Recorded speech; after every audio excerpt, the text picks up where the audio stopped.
Prophetic children typically don't know that they're prophetic until they get a little bit older or they mature, right? So a lot of times prophetic children are unaware of their own gift, right? Why they are perceiving things the way they're perceiving them, why they are seeing things the way they're seeing them, why they feel the way that they feel. And so because prophetic children tend to be more intense than the average child, and I know with myself, this often got me in trouble. I remember I was up in the sanctuary by myself crying. Looking back on it now, I know that the Holy Spirit within me was crying out to God for what was to come. And I remember my grandfather had joined me. He had came to see about me, right?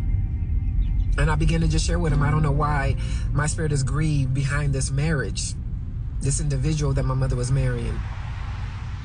And it wasn't revealed until after the marriage. My mother and we went through pure hell in this marriage. I mean, pure hell. To the point where I wrote a poem called The Wicked Stepfather.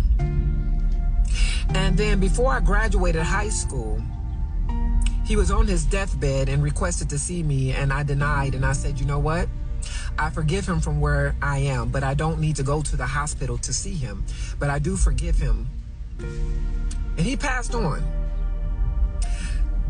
I said that to say, your children, God will oftentimes speak through your children. And if you are not spiritually discerned and you decide to be a parent of ignorance, and you want to just label your child emotional, you want to label your child a child with mental illness because, you know, grandma and them suffered, and then, you know, cousin so-and-so then suffered, and, you know, your auntie, you know, that runs in the family. And you're supposed to be a believer, and you speak in death and curses. You're cursing your child instead of rebuking, instead of fasting, instead of canceling.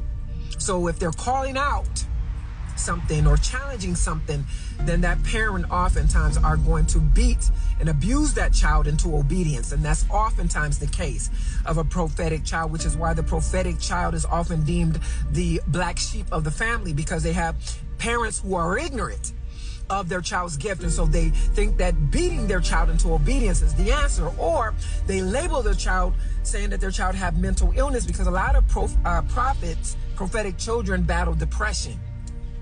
God had to protect me from the curses of my parents, because I didn't have nobody that was spiritually mature who cared enough about my spirit and my gift to cultivate and to steward it